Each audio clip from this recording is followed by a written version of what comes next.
दोस्तों, अमर होना हर कोई चाहता है, लेकिन क्या हो अगर वही अमरता किसी के लिए सबसे बड़ा श्राप बन जाए। हिंदू धर्म में 7 ऐसे चिरंजीवी बताए गए हैं जो हजारों वर्षों से जीवित हैं। किसी को अमरत्व धर्म की रक्षा के लिए मिला तो किसी को अपने कर्मों की सजा के रूप में। आखिर कौन है ये 7 चिरंजीवी? वे आज कहाँ माने जाते हैं और कलयुग के अंत में उनकी क्या भूमिका होगी? धर्म दर्पण के दूसरे एपिसोड में आज हम बात करने जा रहे हैं हिंदू धर्म ग्रंथों में वर्णित 7 चिरंजीवियों के बारे में। वीडियो पसंद आए तो इसे लाइक और शेयर जरूर करें, चैनल को भी सब्सक्राइब कर लें। तो आइए शुरू करते हैं। इन चिरंजीवियों में पहला नाम है राजा बलि का। राजा बलि असुर वंश के एक अत्यंत दानी और न्यायप्रिय राजा थे। उन्होंने तीनों लोकों पर अधिकार पा लिया था। जब स्वर्ग के देवता घबरा गए तब भगवान विष्णु ने वामन अवतार लिया और बलि से भिक्षा में सिर्फ 3 पग जमीन मांगी। भगवान ने अपने विशाल रूप से 2 कदम में पूरा ब्रह्मांड नाप लिया और तीसरे कदम के लिए राजा बलि ने अपना सिर आगे कर दिया। बलि की इस सत्यनिष्ठा और धर्मपरायणता से खुश होकर भगवान विष्णु ने उन्हें चिरंजीवी होने का वरदान दिया और उन्हें सुतल लोक का अधिपति बना दिया। भगवान ने उन्हें यह भी वरदान दिया कि वे वर्ष में एक बार अपनी प्रजा से मिलने पृथ्वी पर आ सकते हैं। राजा बलि के इसी वार्षिक आगमन को केरल में ओणम के 10 दिवसीय भव्य त्योहार के रूप में मनाया जाता है। शास्त्रों के अनुसार राजा बलि आने वाले समय सांवर्णी मनवंतर में स्वर्ग के अगले इंद्र बनेंगे। उन 7 महापुरुषों में दूसरे हैं भगवान परशुराम। त्रेता युग से संबंध रखने वाले भगवान परशुराम विष्णु जी के 6ठे अवतार हैं, जिनका जन्म भृगुवंश के महान ऋषि जमदग्नि और माता रेणुका के घर हुआ था। भगवान परशुराम ने जीवन में अन्याय और अत्याचार कभी बर्दाश्त नहीं किया। जब भ्रष्ट क्षत्रिय राजा सहस्त्रार्जुन और उसकी सेना ने परशुराम की अनुपस्थिति में उनके पिता के आश्रम से बलपूर्वक दिव्य काम धेनु गाय का अपहरण कर लिया तो परशुराम ने उस राजा का वध कर दिया। इसका बदला लेने के लिए राजा के पुत्रों ने ऋषि जमदग्नि की हत्या कर दी। इस कृत्य से कुपित होकर परशुराम ने पृथ्वी को भ्रष्ट, क्रूर और आताताई क्षत्रिय राजाओं से विहीन कर दिया। बाद में उन्होंने अपना सारा जीता हुआ साम्राज्य अश्वमेध यज्ञ के बाद कर्मकांडी ब्राह्मणों को दान कर दिया। उन्होंने भगवान शिव को प्रसन्न करके अस्त्र शस्त्र की शिक्षा और अमोघ परशु यानी कुल्हाड़ी प्राप्त किया, जिससे उनका नाम परशुराम पड़ा। आज कलयुग में माना जाता है कि वे महेंद्र पर्वत पर तपस्या में लीन हैं। भविष्य में जब भगवान विष्णु कल्कि अवतार में धरती पर आएंगे तब परशुराम जी ही कल्कि भगवान के गुरु बनेंगे। नंबर 3 है विभीषण। त्रेता युग के महान ग्रंथ रामायण के अनुसार विभीषण राक्षस कुल में जन्मे थे, फिर भी वे सदाचारी और धर्म के रास्ते पर चलने वाले व्यक्ति थे। जब उनके बड़े भाई रावण ने माता सीता का हरण कर लिया तो विभीषण ने निडर होकर इसका विरोध किया और भगवान श्री राम की शरण में चले गए। युद्ध जीतने के बाद श्री राम ने उन्हें लंका का राजा बनाया और प्रजा को धर्म के मार्ग पर चलाने के लिए हमेशा जीवित रहने का वरदान दिया। अगला नाम है हनुमान जी महाराज का। रामायण काल के सबसे लोकप्रिय और शक्तिशाली देव हनुमान जी बल, बुद्धि और निस्वार्थ सेवा के सबसे बड़े उदाहरण हैं। उनका जन्म माता अंजना और वानर राज केसरी के यहाँ त्रेता युग में हुआ था। हनुमान जी के जन्म की कथा बहुत ही अद्भुत है। दरअसल जब माता अंजना भगवान शिव की तपस्या कर रही थी, उसी समय अयोध्या के राजा दशरथ पुत्र कामेष्ट यज्ञ कर रहे थे।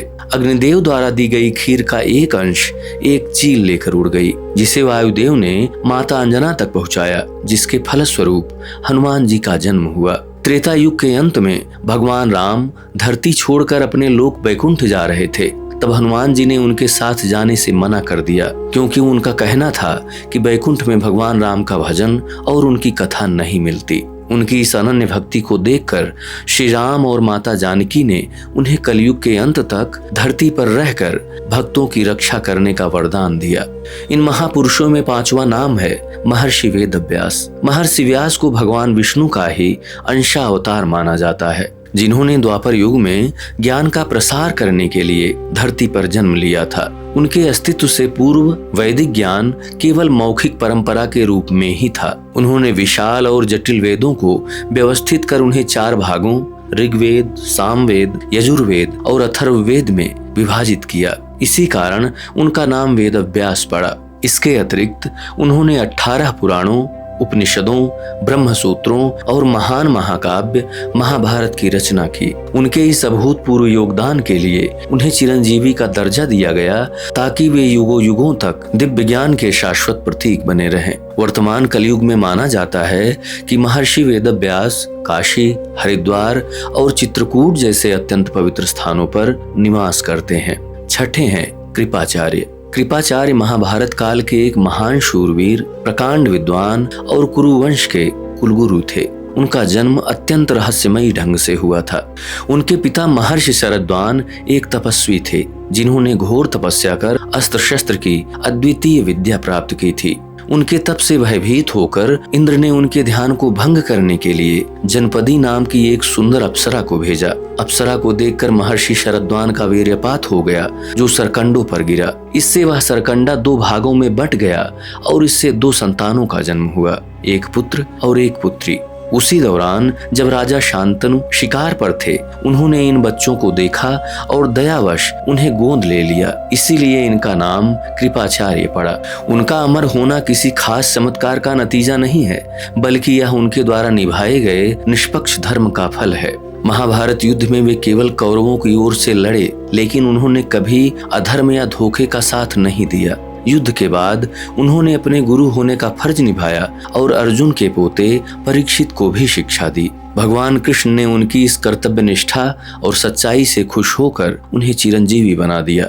7वें हैं अश्वत्थामा। गुरु द्रोणाचार्य के पुत्र अश्वत्थामा महाभारत के सबसे शक्तिशाली योद्धाओं में से एक थे, लेकिन चिरंजीवियों की सूची में अश्वत्थामा एकमात्र ऐसे व्यक्ति हैं जिनका अमर होना कोई वरदान नहीं बल्कि भगवान कृष्ण का दिया एक खौफनाक श्राप है। पिता की मौत का बदला लेने के लिए उन्होंने रात में सोते हुए द्रौपदी के 5 पुत्रों की हत्या कर दी और एक अजन्मे बच्चे पर ब्रह्मास्त्र चला दिया। इस जघन्य अपराध के कारण श्री कृष्ण ने अर्जुन से बोलकर उनके माथे की मणि निकलवा ली और श्राप दिया कि वे कलयुग के अंत तक भयंकर बीमारियों और दर्द के साथ बिना किसी साथी के जंगलों में भटकते रहेंगे। मित्रों, चिरंजीवियों में मुख्य रूप से इन्हीं 7 महापुरुषों का ही नाम है, लेकिन एक और नाम है शास्त्रों में जिनको 8वें चिरंजीवी के रूप में जाना जाता है, और वो नाम है महर्षि मार्कंडेय का। महर्षि मार्कंडेय भृगु ऋषि के वंशज और ऋषि मृकंडु के पुत्र थे।